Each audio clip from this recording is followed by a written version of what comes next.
Hello दोस्तों, आप सभी को नमस्कार। आपका स्वागत है जीएस फाउंडेशन फॉर यूपीएससी इस यूट्यूब चैनल पर। और मैं सौरभ गोस्वामी आज जीएस पेपर 2 के Indian polity and constitution segment के एपिसोड नंबर 8 जो कि चैप्टर 1 से संबंधित है। आज मैं संविधान सभा के गठन, संविधान सभा की कार्यप्रणाली और संविधान सभा की प्रमुख बहसें इस विषय पर आपके साथ बातचीत करने जा रहा हूँ। जैसा कि आप सभी जानते हैं, इसके पहले के जो टोटल 7 एपिसोड्स हैं, इनमें से 2 एपिसोड तो स्ट्रैटेजी से रिलेटेड था और बाकी जो भी 5 एपिसोड्स हैं वहाँ मैंने संविधान के उद्भव की ऐतिहासिक पृष्ठभूमि और विकास से संबंधित विषय को विस्तार से पढ़ाया है। तो संविधान के उद्भव की ऐतिहासिक पृष्ठभूमि में यह विषय बहुत ही महत्वपूर्ण हो जाता है कि संविधान सभा का गठन कैसे हुआ। संविधान सभा जब संविधान बना रही थी तो उसके लिए किस तरह की कार्यप्रणाली को संविधान सभा ने फॉलो किया, और थोड़ी बहुत जानकारी हमें संविधान सभा की बहसों पे भी होनी चाहिए। तो आज हम चैप्टर 1 के सब टॉपिक बी का आखिरी लेक्चर कर रहे हैं। इसके बाद हम सब टॉपिक सी पे बात करेंगे। तो आइए हम एक एक बिंदु को विस्तार से समझते हैं। तो जैसा कि मैंने इसके पहले की क्लास में बताया है, चूंकि आज का टॉपिक का पहला हिस्सा है संविधान सभा, जिसको इंग्लिश में हम कॉन्स्टिट्यूएंट असेंबली कहते हैं, इसके गठन से संबंधित। तो सबसे पहले तो अगर आप प्रीवियस लेक्चर्स को देखेंगे तो आप ये पाएंगे कि संविधान सभा के गठन का विचार सबसे पहले किसने दिया, ये विषय मैं आपके साथ डिस्कस कर चुका हूँ। संविधान सभा के गठन का विचार, ये प्रीलिम्स का भी एक इम्पॉर्टेंट क्वेश्चन है। विचार सबसे पहले दिया था एम.एन. रॉय ने। और एम.एन. रॉय ने जब ये विचार दिया, यानी कि तब वो समय था 1934, यानी कि इस समय भारत को स्वतंत्रता प्राप्त नहीं हुई थी, बल्कि भारत का जो राष्ट्रीय आंदोलन था वो प्रगतिशील था और अभी हमें पॉलिटिकल फ्रीडम नहीं मिली थी, राजनीतिक स्वतंत्रता नहीं मिली थी। तो एक बहुत ही बहस का मुद्दा था कि भारत के लिए संविधान होना चाहिए, भारतीयों द्वारा बनाया गया संविधान होना चाहिए, लेकिन ये जो संविधान सभा है ये राजनीतिक स्वतंत्रता के बाद इसका गठन होना चाहिए कि पहले होना चाहिए। तो एम.एन. रॉय का विचार था कि जो संविधान सभा है इसका गठन, जो नेशनल मूवमेंट है और संविधान सभा का गठन, ये दोनों समानांतर रूप से हो सकता है और संविधान सभा अपना काम करती रहेगी और फिर बाद में हमें पॉलिटिकल फ्रीडम मिल सकता है। यानी इन्होंने कहा कि संविधान सभा का गठन पहले हो सकता है, स्वतंत्रता संग्राम के नेशनल मूवमेंट के समानांतर घटना के रूप में हम इसका गठन कर सकते हैं, राजनीतिक स्वतंत्रता बाद में मिल जाएगी। वहीं दूसरी तरफ एक और विचार है जो पहले की क्लासेस में मैं बता चुका हूं, सुभाष चंद्र बोस का। सुभाष चंद्र बोस इस बात को जोर शोर से उठा रहे थे कि सबसे पहले हमें राजनीतिक स्वतंत्रता या पॉलिटिकल फ्रीडम को इंश्योर करना चाहिए, और जब एक बार राजनीतिक स्वतंत्रता प्राप्त हो जाएगी इसके बाद संविधान सभा का गठन होना चाहिए। सुभाष चंद्र बोस ने कहा कि अगर औपनिवेशिक शासन काल के दौरान भारत पर ब्रिटिश नियंत्रण के अधीन जब हम संविधान सभा का गठन करेंगे तो इस बात की संभावना बनी रहेगी कि संविधान सभा में संविधान के जो प्रावधान हो, कहीं कहीं वो समझौतावादी रुख या दृष्टिकोण भी अपनाए, और ऐसी संविधान सभा को संप्रभु कहने में भी कठिनाई होगी। हालांकि यहाँ पे इंडियन नेशनल कांग्रेस ने एम.एन. रॉय के विचार को प्राथमिकता दी और 1935 से 1937 का जो दौर था, इस बीच इंडियन नेशनल कांग्रेस ने लगभग एम.एन. रॉय के इसी विचार को अपना लिया।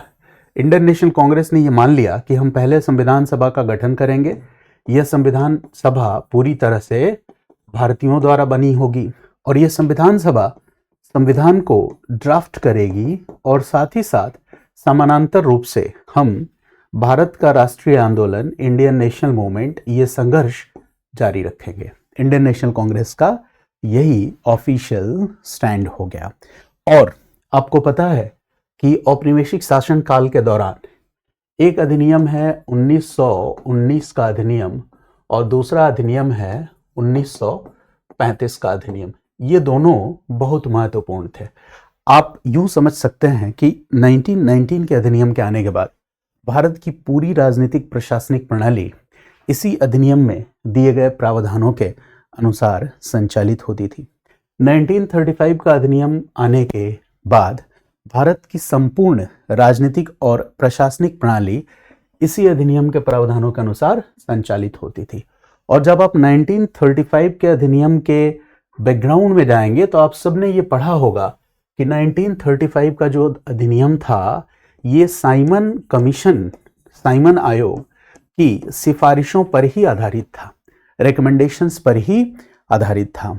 और आपको पता है कि जब भारत में साइमन विरोधी प्रदर्शन हो रहे थे, एंटी साइमन एजिटेशन हो रहा था, उसी दौरान नेहरू रिपोर्ट भी ड्राफ्ट किया गया 1928 में। और नेहरू रिपोर्ट एक तरह से साइमन कमीशन विरोध में इंडियन नेशनल कांग्रेस का ही प्रत्युत्तर था, क्योंकि नेहरू रिपोर्ट ने अंग्रेजों को यह बताया कि देखो, भारतीय भी अपना संविधान ड्राफ्ट करने में सक्षम है, हमारी निर्भरता किसी ऑल वाइट कमीशन या साइमन कमीशन पे नहीं होगी। तो ये घटना हुई। नेहरू रिपोर्ट ने एक संविधान का ड्राफ्ट पेश किया, लेकिन इसको ब्रिटिश भारत की सरकार ने, औपनिवेशिक सरकार ने खारिज कर दिया, रिजेक्ट कर दिया। हालांकि 1927 में गठित ये जो साइमन कमीशन है, जब इसने अपना रिपोर्ट रिकमेंडेशंस सबमिट किया, जमा किया, उसके बाद इसी साइमन कमीशन के रिकमेंडेशंस पे लंदन में 3 गोलमेज सम्मेलन भी आयोजित किए, जिन्हें हम 3 RTCs कहते हैं।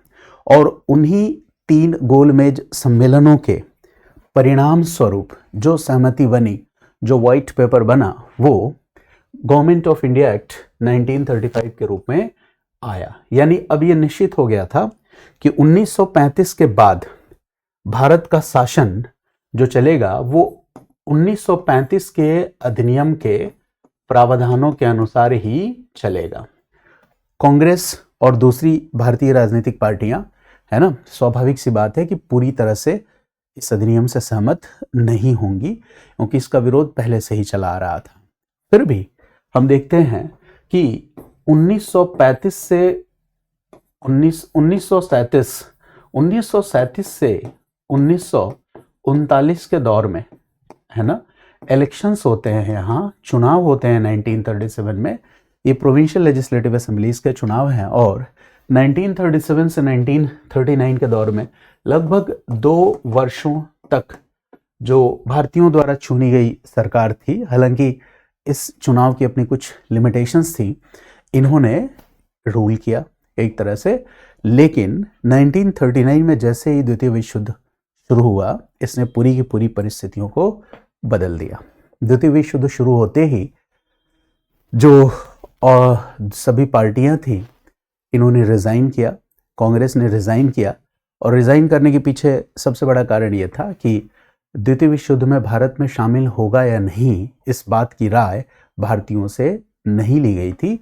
और अंग्रेजी सरकार ने जबरदस्ती ये बात थोप दी कि द्वितीय विश्व युद्ध में ब्रिटेन के साथ भारत एक पार्टनर नेशन है, भागीदार देश है। तो इस तरह की कुछ परिस्थितियां बनी। इस पे मैं विस्तार से प्रीवियस वीडियोस में बता चुका हूं, लेकिन बिना बताए ये टॉपिक का एक्सप्लेनेशन कंप्लीट नहीं होगा, इसलिए मैं एक रिकैप कर रहा हूं।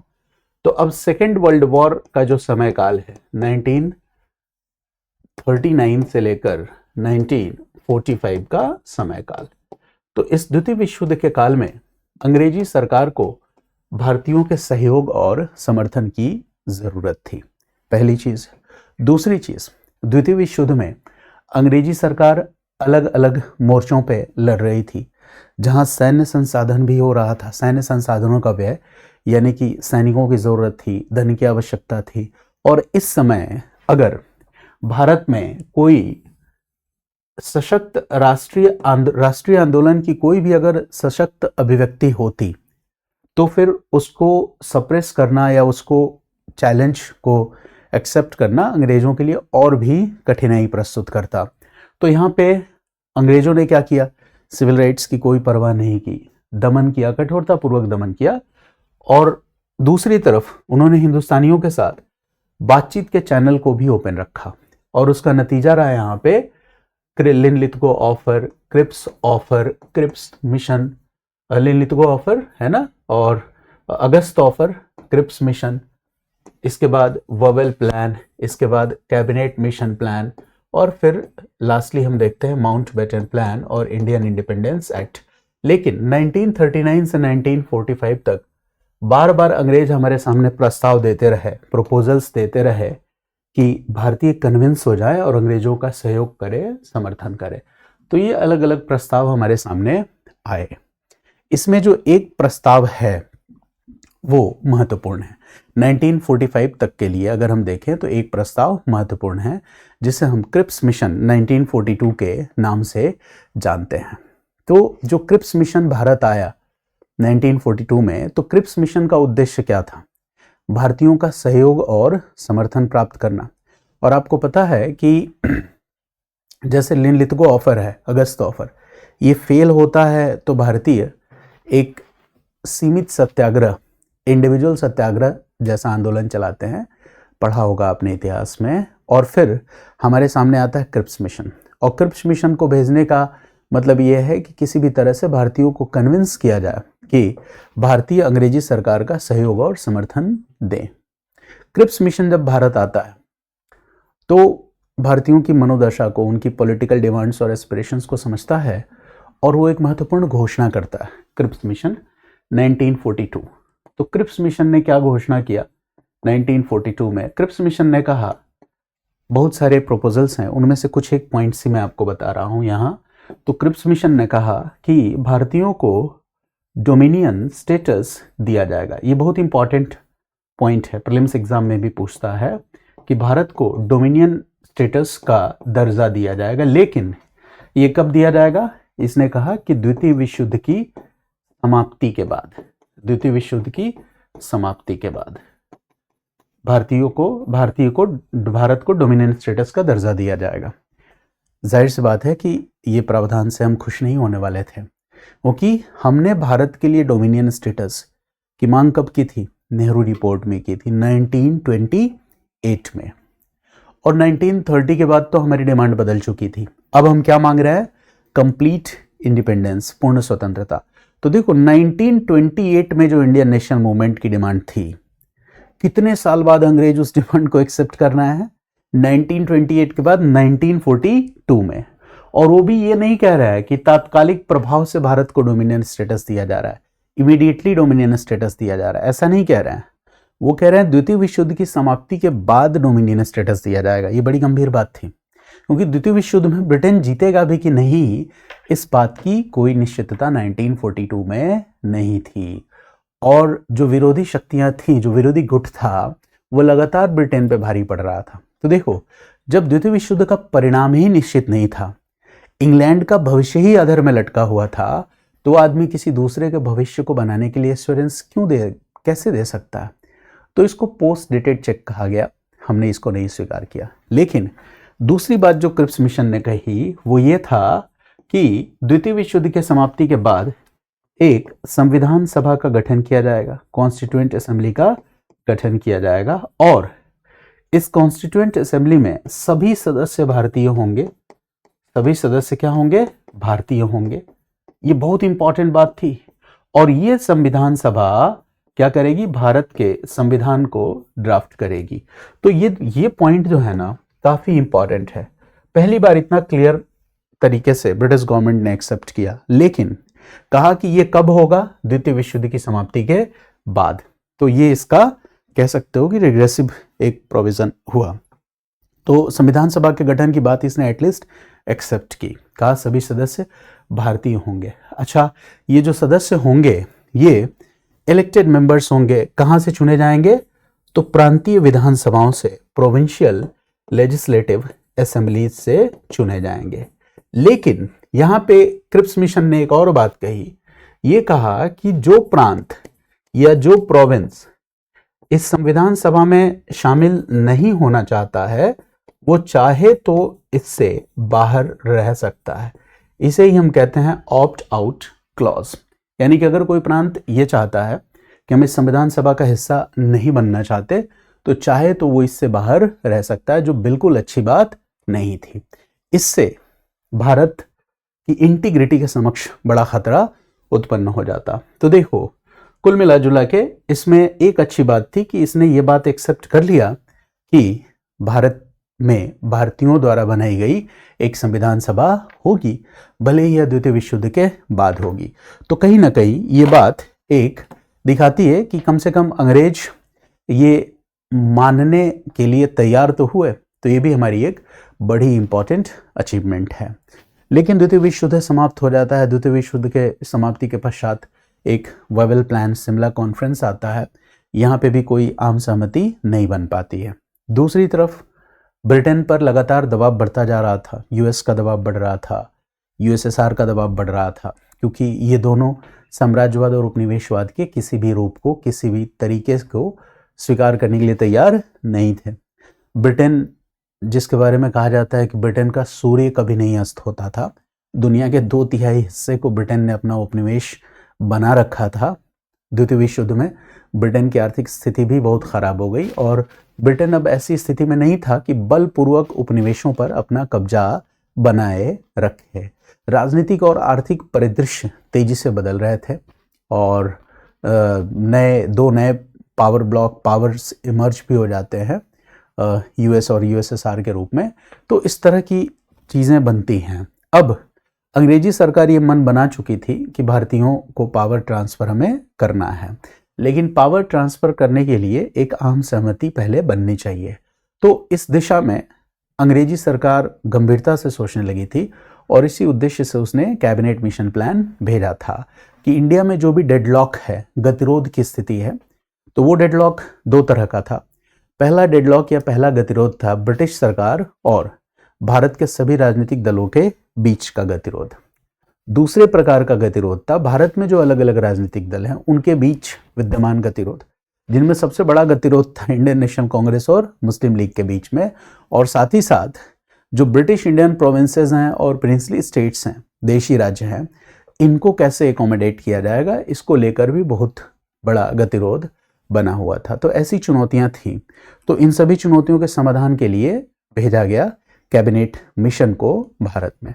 और जब कैबिनेट मिशन भारत आता है, तो अब कैबिनेट मिशन जब भारत आया तो इसने साफ साफ कहा कि ये बहुत ही इंपॉर्टेंट हो जाता है कैबिनेट मिशन प्लान जब हम संविधान सभा के गठन को देखते हैं। 1946, ठीक है। ब्रिटिश संसद के जो कैबिनेट मिनिस्टर्स थे वो इसके सदस्य थे। स्टैफर्ड क्रिप्स भी था, पैथिक लॉरेंस, सेवी अलेक्जेंडर जैसे लोग इसके मेंबर थे। अब देखो क्या है, इसने कैबिनेट मिशन प्लान ने भारत में संविधान सभा के गठन की स्पष्ट रूपरेखा, संविधान सभा के गठन की स्पष्ट रूपरेखा तैयार की। यानी कि अब यहां पे देखो क्या है, मैंने एक वर्ड लिखा है, स्पष्ट रूपरेखा तैयार की। यानी सबसे पहले तो ये मान लेना कि भारत का पॉलिटिकल फ्रीडम या राजनीतिक स्वतंत्रता बाद में और कॉन्स्टिट्यूएंट असेंबली या संविधान सभा का गठन जो है ये पहले होगा।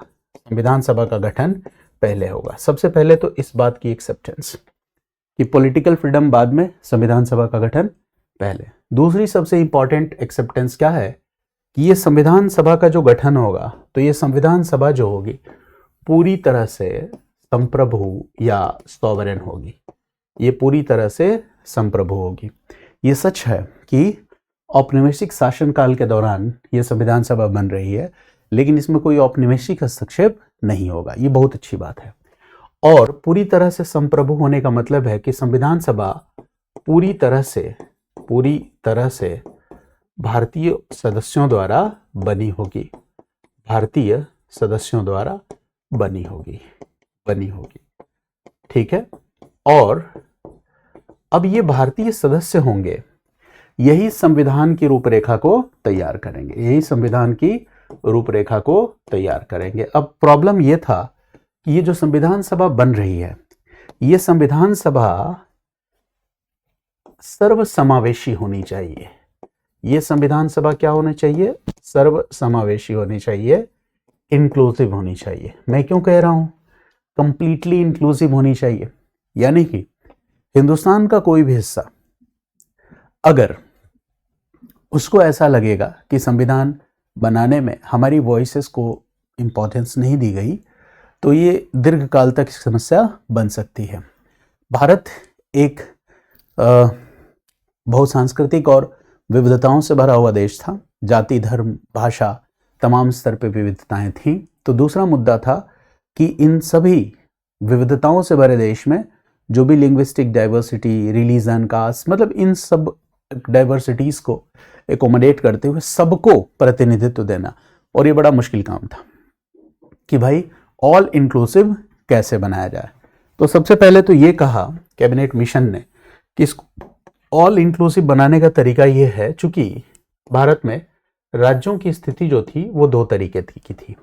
एक थे ब्रिटिश इंडियन प्रोविंसेस, जिनको हम ब्रिटिश भारतीय प्रांत भी कहते हैं, जिनको हम ब्रिटिश भारतीय प्रांत कहते हैं, यानी कि जिन पर अंग्रेजों ने अपना पूर्ण नियंत्रण स्थापित कर लिया था। वो प्रत्यक्ष रूप से डायरेक्टली ब्रिटिश द्वारा कंट्रोल किए जाते थे, तो ब्रिटिश इंडियन प्रोविंसेस थे। और दूसरी तरफ प्रिंसली स्टेट्स थी, जिनको हम देशी रियासतें कहते हैं। यानी कि अभी भी ये जो देशी रियासतें थी पूरी तरह से अंग्रेजी नियंत्रण के अधीन नहीं थी। यहाँ पे लोकल रूलर्स थे, स्थानीय राजे महाराजे थे, और यहाँ की शासन व्यवस्था उन लोकल रूलर्स द्वारा ही संचालित होती थी। ये दो तरह की व्यवस्था इसलिए दिख रही है क्योंकि 1857 के रिवोल्ट के बाद 1858 का जब अधिनियम आता है, क्वीन विक्टोरिया का घोषणा पत्र आता है, अंग्रेजी सरकार समझ गई थी कि कंपनी की नीतियों के कारण जो लोकल रूलर्स हैं वो भी काफ़ी नाराज है।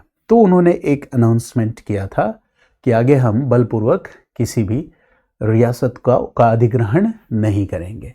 और उसके बाद से दो तरह के राज्यों की स्थिति बन चुकी थी।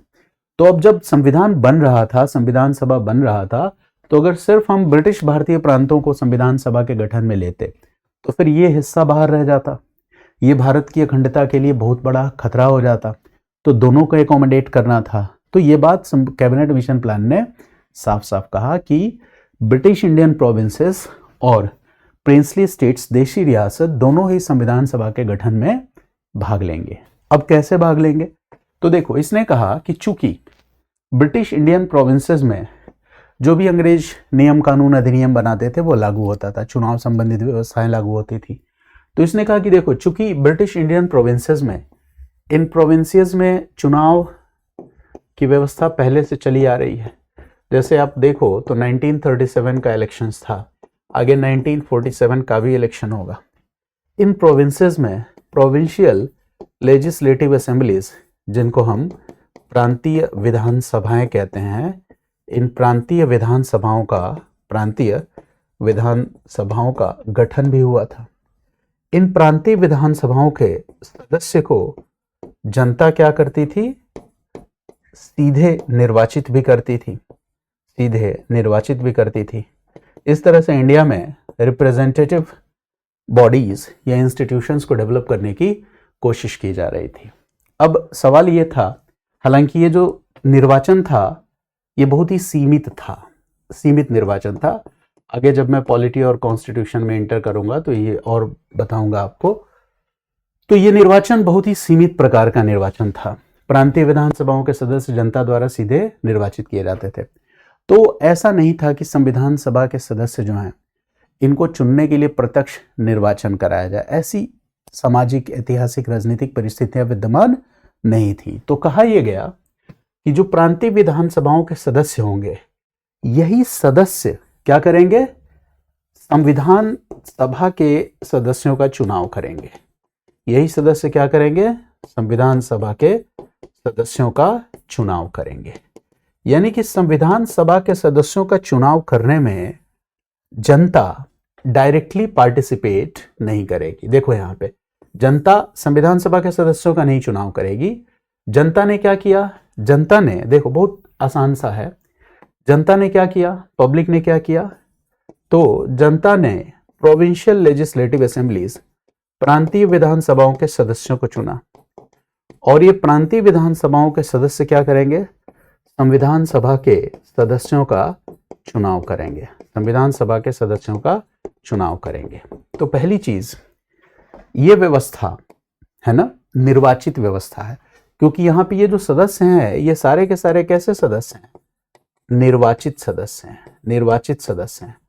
तो अगर मैं पूछूं कि संविधान सभा के सदस्य निर्वाचित सदस्य होंगे कि नहीं, तो देखो पीएलएस के निर्वाचित सदस्य इन सदस्यों का चुनाव कर रहे हैं, यानी कि संविधान सभा के सदस्य भी एक तरह से कैसे सदस्य होंगे, ये निर्वाचित सदस्य ही होंगे। लेकिन चूंकि जनता सीधे इनका निर्वाचन नहीं कर रही है, ये क्या हो गया, डायरेक्ट नहीं हो गया, ये क्या हो गया, इनडायरेक्ट हो गया, कि जनता ने पहले पीएलएस के सदस्यों को चुना और पीएलएस के सदस्यों ने कॉन्स्टिट्यूएंट असेंबली के सदस्यों को चुना। तो ये जो निर्वाचन है ये कैसा है, अप्रत्यक्ष, यानी कि कॉन्स्टिट्यूएंट असेंबली के सदस्य जो होंगे वो कैसे निर्वाचित होंगे, तो ये अप्रत्यक्ष रूप से निर्वाचित होंगे, यानी इनडायरेक्टली इलेक्टेड होंगे। ये कैसे निर्वाचित होंगे, इनडायरेक्टली इलेक्टेड होंगे, अप्रत्यक्ष रूप से निर्वाचित होंगे। ये सारे प्रीलिम्स के इंपॉर्टेंट क्वेश्चन हैं, ध्यान रखिएगा। यानी जनता इनके निर्वाचन में सीधा भाग नहीं लेगी। जनता क्या करेगी, जनता इनके निर्वाचन में, जनता इनके निर्वाचन में सीधा भाग नहीं लेगी, सीधा भाग नहीं लेगी। ठीक है, तो अब आपसे अगर प्रीलिम्स में पूछा जाए कि संविधान सभा के सदस्यों का चुनाव प्रत्यक्ष या अप्रत्यक्ष, तो देखो दो केसेस है, अभी एक हिस्सा बता रहा हूं। तो कहोगे पीएलएस से जो सदस्य चुन के आते हैं वो अप्रत्यक्ष रूप से निर्वाचन है, जनता सीधे उनको निर्वाचित नहीं करती है, तो कैसा निर्वाचन है, अप्रत्यक्ष निर्वाचन है। ये बात याद रखोगे। अच्छा, अब इसमें अप्रत्यक्ष रूप से जब निर्वाचन किया जाएगा तो यहां पे निर्वाचित करने का जो मेथड होगा, जो विधि होगी वो क्या होगी, तो निर्वाचित करने की जो विधि होगी वो होगी पीआर विथ एसटीवी सिस्टम। ये विधि क्या होगी, पीआर विथ एसटीवी सिस्टम। इसको हम कहते हैं proportional representation with single transferable voting system. ये व्यवस्था जो है PR with STV system, polity में आप पढ़ोगे इसको आगे। फिलहाल आप इतना समझ लीजिए कि इस व्यवस्था में वोट बेकार नहीं होते हैं। तो प्रांतीय विधानसभाओं के सदस्य जब संविधान सभा के सदस्यों का चुनाव करेंगे तो ऐसा नहीं है कि वो सिर्फ किसी एक सदस्य, जैसे यहाँ पे हम लिख दें राम, मोहन, श्याम, राजू, तो ऐसा नहीं है कि आप सिर्फ किसी एक सदस्य का चुनाव करोगे, ऐसा नहीं होगा। आप क्या करोगे, आप वरीयता क्रम में सदस्यों का चुनाव करोगे। मान लो आपको मोहन पसंद है तो 1 लिख दोगे, आपको राम 2 नंबर पे पसंद आ रहा है तो 2 लिख दिया आपने, सोहन को आप 3rd प्रायोरिटी में रखना चाहते हो, राजू को आप 4th प्रायोरिटी में रखना चाहते हो। तो इस तरह से जो आपकी चॉइसेस होंगी, जो आपके द्वारा चुने गए विकल्प होंगे, वो एक प्रायोरिटी ऑर्डर में होंगे, प्राथमिकता क्रम में होंगे। और होता क्या है कि जो सदस्य कोटा प्राप्त कर लेता है वो जीत जाएगा, और फिर जो एक्स्ट्रा मत होंगे वो बाद वाले कैंडिडेट को ट्रांसफर कर दिए जाएंगे। ठीक है, सबसे कम जो प्राप्त करेगा वो बाहर हो जाएगा, फिर उसके वोट अगले कैंडिडेट को ट्रांसफर कर दिए जाएंगे। तो ये प्रक्रिया तब तक चलती रहती है जब तक कि पूरे सदस्यों का चुनाव नहीं होता। तो एक तरह से किसी भी सदस्य का मत यहाँ पे बेकार नहीं जाता है, और ये ज्यादा इंक्लूसिव मेथड को मतलब भी दिखाती है। तो पीआर विथ एसटीवी सिस्टम से चुनाव होगा। तो याद रखिएगा, पीएलएच से सदस्य क्या करेंगे, प्रोविंशियल लेजिस्लेटिव असेंबली वाला, ये आपको याद रखना है। ठीक है, कि सदस्य इनडायरेक्टली इलेक्टेड होंगे। तो मुझे लग रहा है कि ये बात आपने समझ ली। अब दूसरी तरफ देखो, ये तो एक तरह के राज्यों की बात हो गई। मैंने कहा 2 तरह के यहाँ पे राज्य है ना, एक क्या है, ब्रिटिश इंडियन प्रोविंसेस, ब्रिटिश भारतीय राज्य, वहीं दूसरी तरफ कौन से राज्य हैं, प्रिंसली स्टेट्स हैं, देसी रियासतें हैं।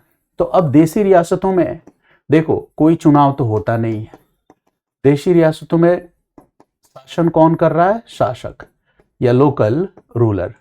वहां पे कोई प्रोविंशियल लेजिस्लेटिव असेंबलीज नहीं है, और इनको भी हमें भागीदारी देनी है संविधान सभा में। यहां से भी सदस्य चुन के आने चाहिए। तो कहा गया कि देशी रियासतों से या प्रिंसली स्टेट से जो भी सदस्य आएंगे वो सदस्य कैसे होंगे? नॉमिनेटेड होंगे। नॉमिनेटेड का मतलब क्या हो गया? नाम निर्देशित। नाम निर्देशित यानी कि यहाँ का जो लोकल रूलर होगा वो सदस्यों को अपने हिसाब से नॉमिनेट करके भेजेगा। यहाँ पे कोई चुनाव नहीं हो रहा है। अब मैं आपको कहूं कि संविधान सभा के गठन में जो सदस्यों का चुनाव हुआ, संविधान सभा के गठन में सदस्यों का जो चुनाव हुआ, ये चुनाव क्या पूरी तरह से निर्वाचित सदस्यों का चुनाव था? तो आप कहोगे नहीं। क्या पूरी तरह से नाम निर्देशित था? नहीं। आप क्या कहोगे? आंशिक रूप से निर्वाचित और आंशिक रूप से नाम निर्देशित, पार्शियली इलेक्टेड और पार्शियली नॉमिनेटेड। आंशिक रूप से निर्वाचित और आंशिक रूप से नाम निर्देशित, ये बात आप याद रखेंगे। तो अगर मैं आपसे पूछूं कि संविधान सभा के सदस्यों का चुनाव पूरी तरह से निर्वाचित सदस्य थे, गलत। पूरी तरह से नाम निर्देशित सदस्य थे, गलत। पार्टली निर्वाचित, आंशिक रूप से निर्वाचित, आंशिक रूप से नाम निर्देशित, सही। आंशिक रूप से निर्वाचित किस केस में? तो प्रोविंसेस, ब्रिटिश इंडियन प्रोविंसेस के केस में, जहां पे पीएलएस थी। आंशिक रूप से नाम निर्देशित किस केस में? तो प्रिंसली स्टेट्स के केस में, जहां पर प्रोविंशियल लेजिस्लेटिव असेंबलीज नहीं थी। तो इस तरह से ब्रिटिश भारतीय प्रांत और देसी रियासत दोनों को एकोमोडेट किया गया। तो संविधान सभा के कुल सदस्य जो इस तरह से चुन के आए, उनकी संख्या थी 389 कुल सदस्यों की संख्या थी, जिसमें ब्रिटिश भारतीय प्रांत से 296 सदस्य चुन के आए थे और 93 सदस्य कहां से चुन के आए थे? प्रिंसली स्टेट्स थे। आप देख लो कुल सदस्य कितने हो गए? 389। अब आप जोड़ लीजिए कि कुल सदस्य 389, तो 296 कहां से आ गए? ब्रिटिश इंडियन प्रोविंसेस, ब्रिटिश भारतीय प्रांतों से, और 93 आ गए देसी रियासतों से। तो ये स्ट्रक्चर हमें देखने को मिलता है। अब देखो एक बात और मैं आपको यहाँ पे बताऊं, इस स्केच को हम थोड़ा इधर शिफ्ट करते हैं तो आप समझ पाओगे। जैसे मैंने आपको कहा कि संविधान सभा के सदस्य, संविधान सभा का गठन, इसकी हम बात कर रहे थे, तो मैंने आपको बताया कि जो कुल सदस्य हैं, कुल सदस्यों की संख्या कितनी थी? 389। कुल सदस्यों की संख्या कितनी हो गई? 389। और 389 में हमने दो पार्ट में डिवाइड कर दिया। बहुत ही इंपॉर्टेंट पॉइंट मैं आपको बता रहा हूं। एक तरफ हमने लिख दिया 296 और दूसरी तरफ लिख दिया 93। एक तरफ हमने लिख दिया 296 और ये लिख दिया 93। 296 कहां से आए? तो यह ब्रिटिश भारतीय प्रांतों से, ब्रिटिश इंडियन प्रोविंसेस से। 93 कहां से आए? तो यह है प्रिंसली स्टेट्स से या देसी रियासतों से।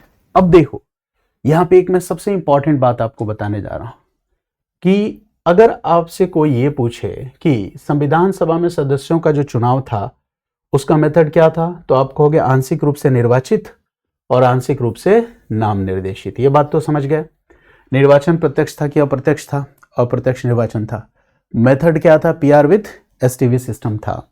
अब आपको यह समझना है कि ये जो 296 सदस्य ब्रिटिश इंडियन प्रोविंसेस से आ रहे थे, इन सदस्यों में जैसे अगर मैं कैटेगरीज यहां पे अगर बना दूं तो एक कैटेगरी मैं यहां लिखूंगा नॉन मुस्लिम्स की, एक कैटेगरी किसकी लिखूंगा? नॉन मुस्लिम्स की।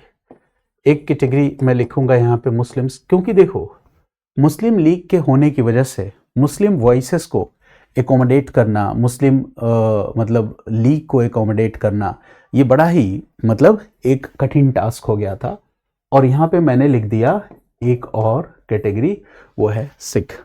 नॉन मुस्लिम की संख्या हमने यहाँ लिख दी 210, मुस्लिम की संख्या लिख दी 78, सिख की संख्या लिख दी 8। अब अगर हम इन तीनों को जोड़ते हैं, है ना, तो कितना हो जाता है? 296। तो देखो ब्रिटिश इंडियन प्रांतों से जो भी सदस्य आए, इन सदस्यों में हम क्या देख रहे हैं कि यहाँ पे जो आपको दिख रहा है ये एक तरह का क्या दिख रहा है, कॉम्युनल रिप्रेजेंटेशन दिख रहा है, कॉम्युनल रिप्रेजेंटेशन दिख रहा है, सांप्रदायिक प्रतिनिधित्व दिख रहा है, दिख रहा है। अगर आपने सीट्स तय कर दी तो ये कैसे हो गए, सांप्रदायिक प्रतिनिधित्व, सांप्रदायिक प्रतिनिधित्व, सांप्रदायिक प्रतिनिधित्व। तो इस बात को हमें समझना है। तो सबसे पहले तो आप ये समझिए कि किस प्रांत से कितने सदस्य आएंगे, हमें सबको एकोमोडेट करना था ना, तो किस प्रांत से कितने सदस्य आएंगे ये तय करने के लिए हमने एक क्राइटेरिया बनाया था, और यही था मेन क्राइटेरिया।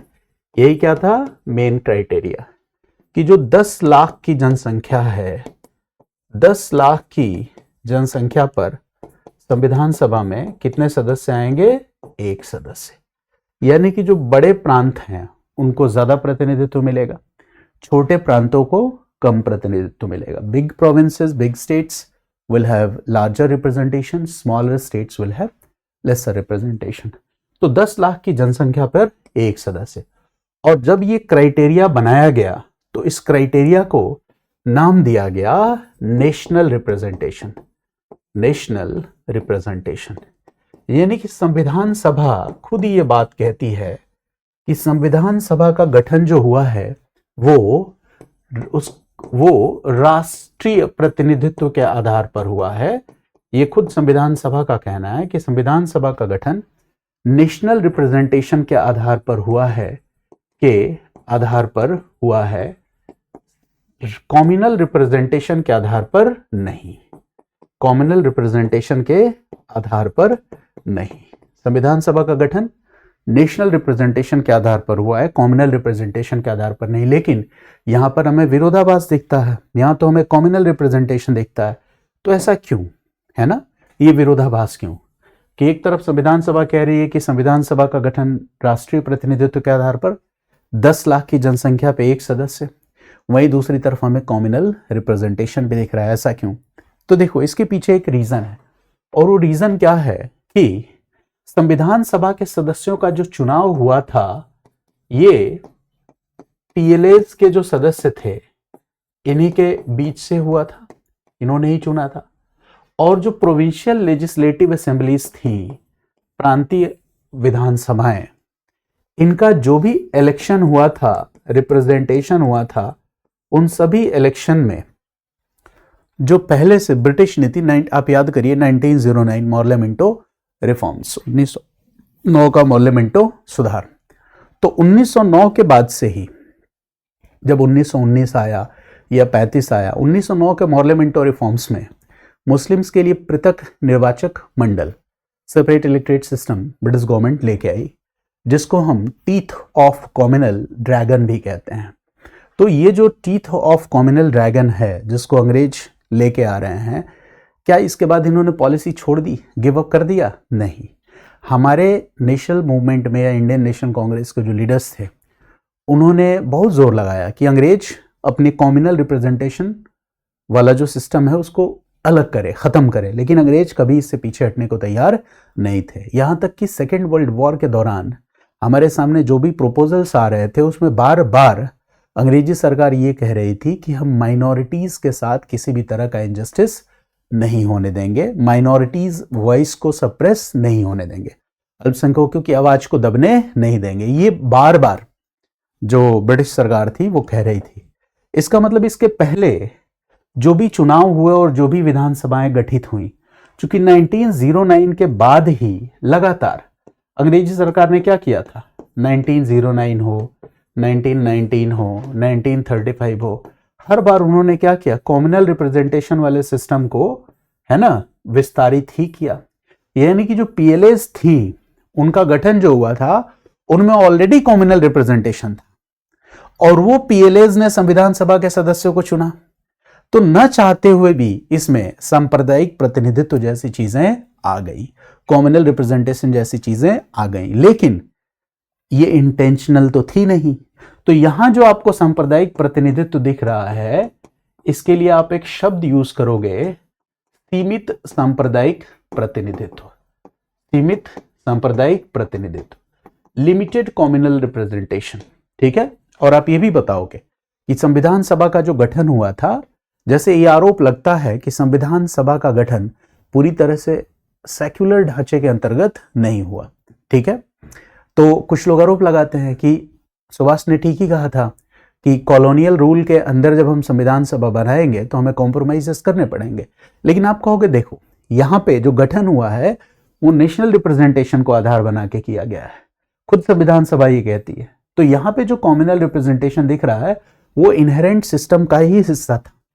तो उस सिस्टम, चूंकि पीएलएस के सदस्य चुनने वाले थे, उस सिस्टम का हिस्सा होने की वजह से यहाँ पे सीमित सांप्रदायिक प्रतिनिधित्व जैसी चीज दिखती है, जो उस समय की इंडिया की जो पॉलिटिकल सोशल रियलिटीज थी उसके अनुसार आने वाली चीजें हैं। हालांकि संविधान सभा में माइनॉरिटीज में सभी माइनॉरिटीज को इस तरह से प्रतिनिधित्व तो नहीं मिला, केवल कुछ को मिला, जैसे मुस्लिम्स को मिला, सिख को मिला, क्रिश्चियंस, एंग्लो इंडियन, सबको नहीं मिला, है ना। तो कुछ सेलेक्टेड, कुछ मान्यता प्राप्त अल्पसंख्यकों को ही इस तरह से जगह मिली। तो हमेशा याद रखिएगा कि संविधान सभा, है ना, खुद इस बात को कहती है कि हम किसी समुदाय का प्रतिनिधित्व नहीं करते, हम तो राष्ट्र का प्रतिनिधित्व करते हैं। यहाँ पे जो आपको दिख रहा है वो सीमित सांप्रदायिक प्रतिनिधित्व है और वो कुछ सामाजिक राजनीतिक वास्तविकताओं के कारण है। तो इस तरह की चीजें हुई।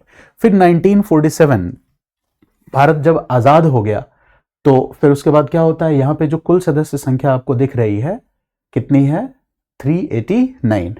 तो भारत जब आजाद हुआ तो भारत आजादी पार्टीशन के साथ आई, तो भारत और पाकिस्तान दो नए राष्ट्र बन गए। तो अब ये चूंकि अब यहाँ से सदस्य कहाँ चले जाएंगे, पाकिस्तान चले जाएंगे, तो वैसी कंडीशन में क्या होगा कि सदस्यों की संख्या घट जाएगी और 1947 के बाद संविधान सभा के सदस्यों की संख्या घटकर कितनी हो गई, 299। तो इस तरह का एक पूरा का पूरा स्ट्रक्चर रहा, ऐसे संविधान सभा का गठन हुआ। तो याद रखिएगा, भारत में संविधान सभा का गठन कैबिनेट मिशन प्रस्तावों के अनुसार हुआ।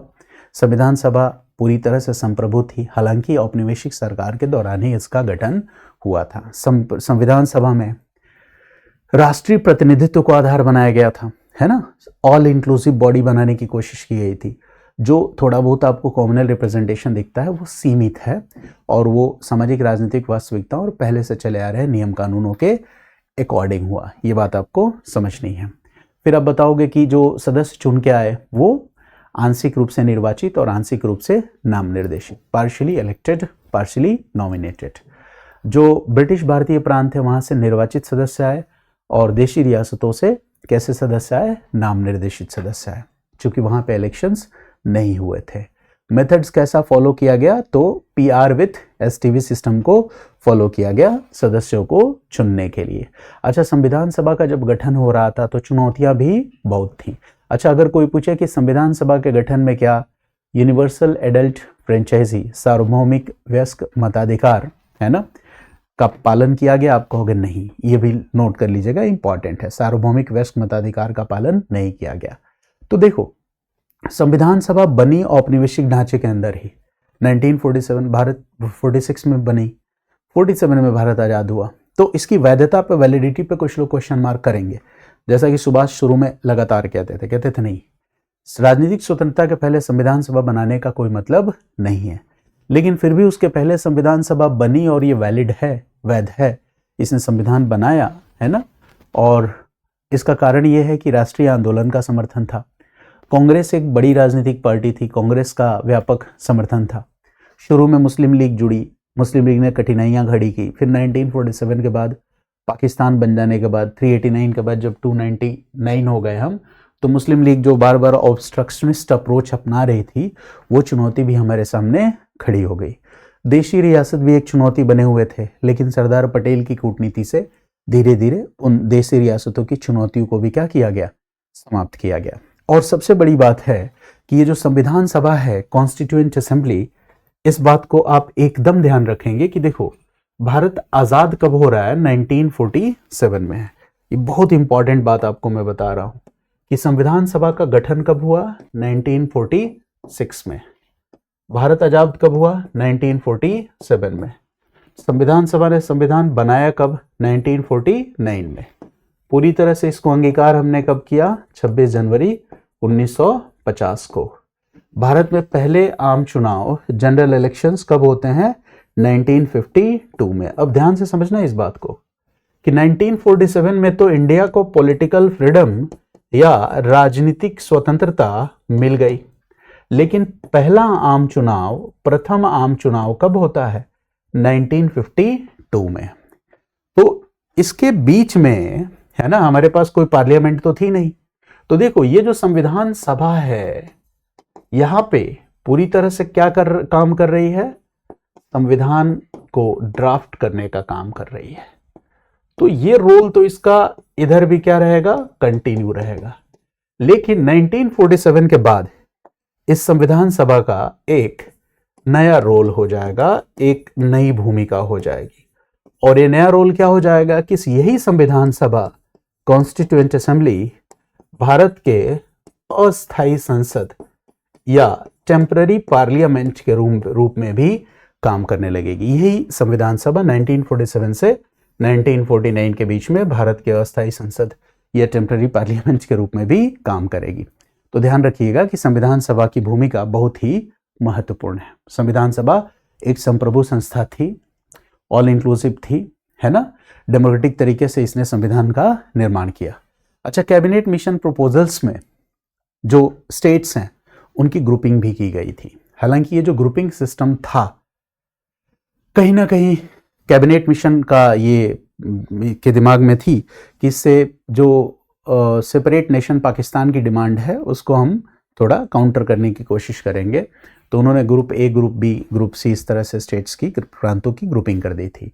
जो मैंने बताया ना कि प्रांतों से सदस्य चुन के आएंगे, यहाँ पे जो मैंने जो स्ट्रक्चर ड्रॉ किया है ध्यान से देखिए, आप समझ पाएंगे इसको।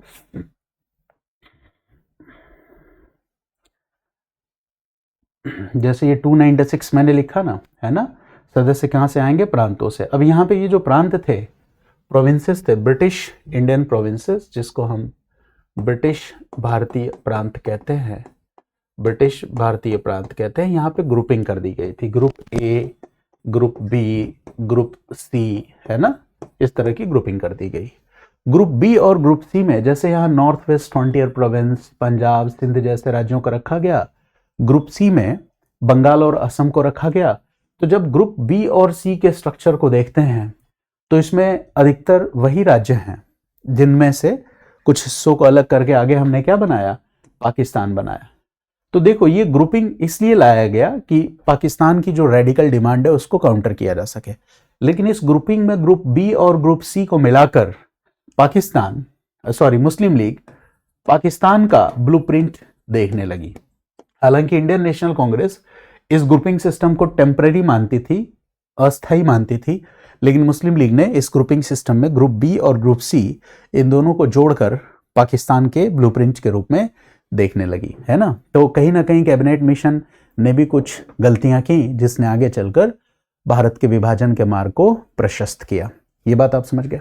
चलिए, तो संविधान सभा का गठन, इस मुद्दे को आपने पूरी तरह से समझ लिया। दूसरा मुद्दा है संविधान सभा की कार्य प्रणाली।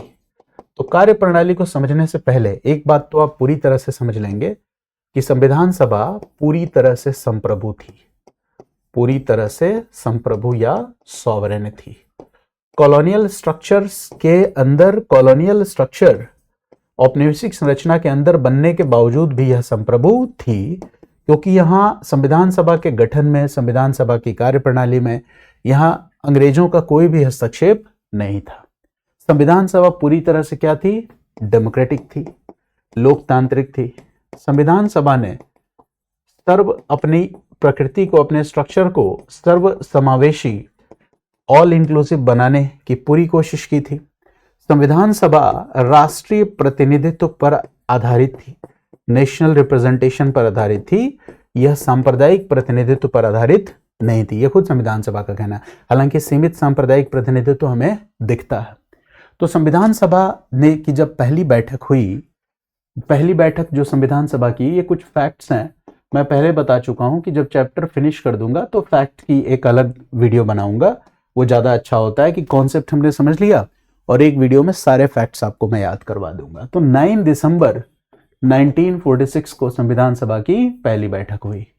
तो पहली बैठक में एक अस्थायी टेम्पररी अध्यक्ष चुने गए, जिनका नाम था डॉक्टर सच्चिदानंद सिन्हा।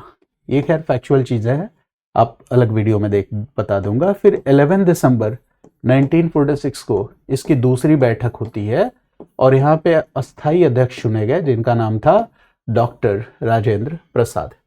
तो अपनी पहली बैठक में ही संविधान सभा ने यह स्पष्ट कर दिया, क्लियर कर दिया कि हम ब्रिटिश संसद या ब्रिटिश पार्लियामेंट के सबऑर्डिनेट या अधीनस्थ कोई संस्था नहीं है, हम सिर्फ और सिर्फ भारतीय जनता का प्रतिनिधित्व करते हैं। संविधान सभा संप्रभु है, सॉवरेन है, ब्रिटिश संसद का इसमें कोई हस्तक्षेप नहीं है। जो कुछ भी हम निर्णय लेंगे उसके लिए बहस होगी। संविधान सभा का जो अध्यक्ष यहाँ चुना गया, पहले अस्थाई फिर स्थायी अध्यक्ष, तो उनका काम ही होगा कि संविधान सभा में होने वाली बहसों का ठीक ढंग से संचालन करना, संविधान सभा में अनुशासन बनाए रखना, जो भी प्रोसीजर रिलेटेड डिसीजंस हैं उनको लेना। तो ये सारी चीजें हुई। फिर संविधान सभा में देखो 2-3 घटनाएं बड़ी महत्वपूर्ण हैं। एक तो 9 दिसंबर 1946 को पहली बैठक, 11 दिसंबर को दूसरी बैठक। दूसरी बैठक में आपको क्या मिल गए? स्थायी अध्यक्ष मिल गए। और फिर 13 दिसंबर 1946, ये बहुत इंपॉर्टेंट है क्योंकि इसमें संविधान सभा के समक्ष एक उद्देश्य प्रस्ताव, जिसको हम ऑब्जेक्टिव रेजोल्यूशन कहते हैं, ये प्रस्तुत किया इसको जवाहरलाल नेहरू ने। ऑब्जेक्टिव रेजोल्यूशन या उद्देश्य प्रस्ताव का मतलब होता है रोड मैप। जैसे जब भी हम कोई काम करते हैं तो हमारे पास एक क्लियर रोड मैप होना चाहिए। खास तौर से जब हम हिट करते हैं, है ना, किसी ऐसे टारगेट को जो हमें पता है कि ग्रेजुअली हम उस टारगेट को अचीव करेंगे, लंबा समय लगने वाला है, बहुत सारी चीजें हैं, तो हमारे पास एक रोड मैप होना चाहिए। तो ये जो रोड मैप है, यही उद्देश्य प्रस्ताव के रूप में जवाहरलाल नेहरू ने सामने रखा। इस रोड मैप में ये क्लियर कर दिया जाएगा कि हमारा जो संविधान ड्राफ्ट किया जाएगा, है ना, उसमें किन किन मेन बातों को एकोमोडेट करते हुए हमें आगे बढ़ना चाहिए। यही उद्देश्य प्रस्ताव। जैसे जब आप कोई बुक ओपन करते हो तो सबसे पहले उसकी प्रस्तावना पढ़ते हो, तो उसकी प्रस्तावना को पढ़ते ही आप पूरी रूपरेखा, कार्यविधि, क्या मुद्दा, क्या, सब कुछ आप समझ जाते हो। प्रेम्बल से ही सारी की सारी बातें आप समझ जाते हो। तो यहाँ पे मुद्दा क्या है कि जो उद्देश्य प्रस्ताव है, यही आगे चलकर प्रस्तावना या संविधान की आधारशिला बनेगा। तो पहली बैठक, दूसरी बैठक, फिर उसके बाद 13 दिसंबर को उद्देश्य प्रस्ताव आ ही जाता है, जवाहरलाल नेहरू लेके आते हैं। और उसमें कहा गया, उद्देश्य प्रस्ताव में, इसको ऑब्जेक्टिव रेजोल्यूशन भी कहा गया है, कहा गया कि इंडिया या भारत जो होगा, ये क्या होगा, है ना, एक सॉवरेन डेमोक्रेटिक रिपब्लिक होगा, संप्रभु लोकतांत्रिक गणराज्य होगा। देखो मैं क्यों कह रहा हूं, उद्देश्य प्रस्ताव में जिन बातों पर सहमति बनेगी वही चीजें संविधान सभा की बहसों में एकोमोडेट होंगी और इसी डायरेक्शन में सारा का सारा काम होगा। और जब हम सॉवरेन डेमोक्रेटिक रिपब्लिक कह रहे हैं, इसका सीधा सा मतलब है संप्रभु लोकतांत्रिक गणराज्य की ये जो संप्रभुता है, सॉवरेनिटी, ये किसमें निहित होगी? जनता में निहित होगी। यदि जनता संप्रभु होगी, और जनता संप्रभु होगी, कोई सरकार दमनकारी ना हो पाए, क्योंकि ऑलरेडी हमारा अनुभव था औपनिवेशिक दमन का, तो कोई सरकार दमनकारी ना हो पाए, इसके लिए हमें क्या करना होगा? इस जनता को फंडामेंटल राइट्स, मौलिक अधिकार देने होंगे। तो कौन से मौलिक अधिकार दिए जाएंगे, मौलिक अधिकारों की सुरक्षा कैसे की जाएगी, इस पे भी एक गंभीर वार्ता होगी, बहस होगी, ठीक है। साथ ही साथ इस उद्देश्य प्रस्ताव में सोशियो इकोनॉमिक जस्टिस या सामाजिक आर्थिक न्याय की भी बात की गई उद्देश्य प्रस्ताव में। और किस चीज की बात की गई? सामाजिक आर्थिक न्याय, सोशियो इकोनॉमिक जस्टिस की भी बात की गई।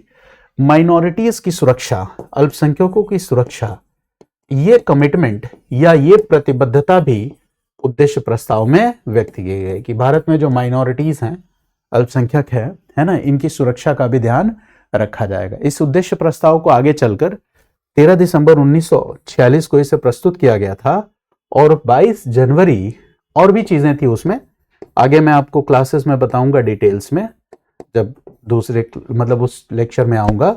22 जनवरी 1947 को यह उद्देश्य प्रस्ताव स्वीकार कर लिया गया। स्वीकारने का मतलब ही है कि अब जो भी हम काम करेंगे इसी डायरेक्शन में करेंगे। तो एक तरह से जो कॉन्स्टिट्यूएंट असेंबली थी, जब कोई भी काम करते हैं हम, तो मतलब उसकी एक फिलॉसफी होती है। तो कॉन्स्टिट्यूएंट असेंबली का जो फिलोसॉफिकल मैनिफेस्टो है वो उद्देश्य प्रस्ताव था।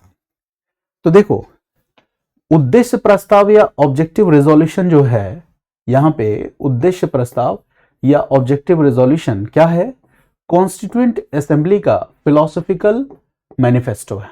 ठीक वैसे ही जैसे कॉन्स्टिट्यूशन का फिलोसॉफिकल मैनिफेस्टो क्या है? प्रीएम्बल। बहुत सीधी सी बात है।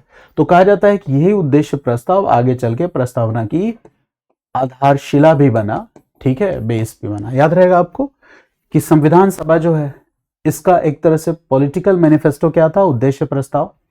ठीक वैसे ही संविधान सभा जब संविधान का गठन कर देगी तो संविधान का जो पॉलिटिकल मैनिफेस्टो ये क्या है? सॉरी, फिलोसॉफिकल मैनिफेस्टो ये क्या है? प्रीएम्बल। तो देखो, संविधान सभा ने संविधान का गठन कर दिया, फिर यहां प्रीएम्बल आ गया। तो यही ऑब्जेक्टिव रिवॉल्यूशन, उद्देश्य प्रस्ताव, प्रीएम्बल, यह प्रस्तावना की आधारशिला या फाउंडेशन भी बनता है। यह मुद्दा आप समझ गए।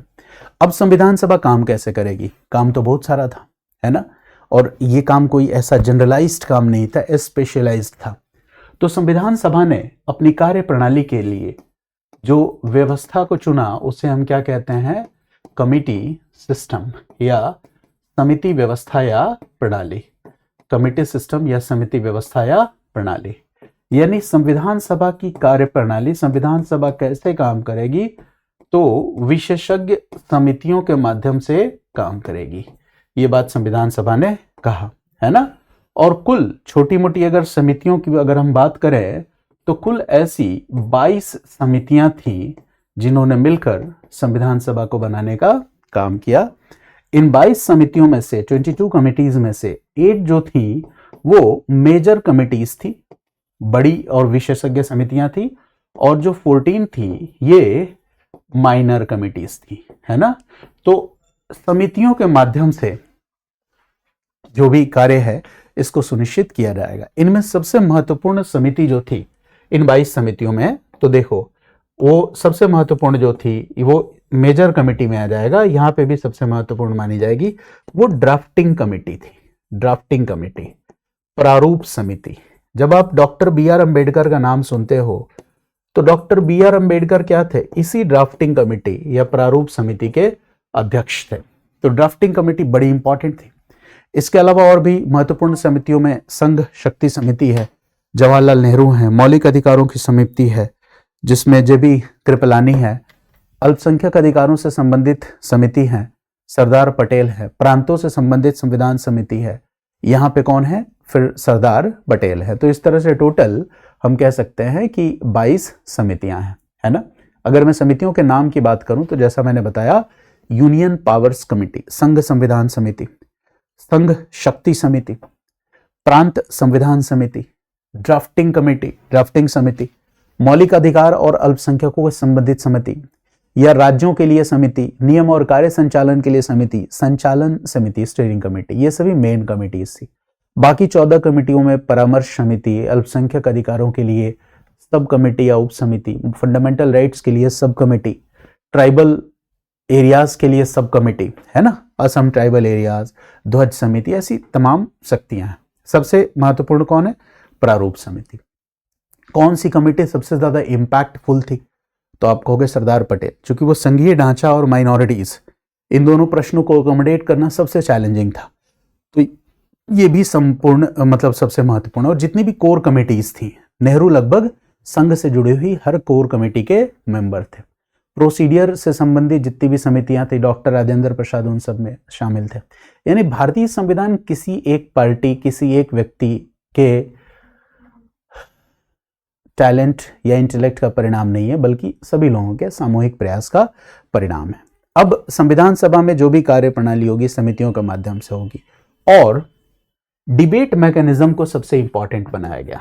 कहा गया कि, और जवाहरलाल नेहरू के बारे में पहले भी मैं आपको बता चुका हूं कि किस चीज पे उनका सबसे ज्यादा फोकस होता था, तो डिबेट्स, पब्लिक डिस्कोर्स, असहमति, इसको एकोमोडेट करने में।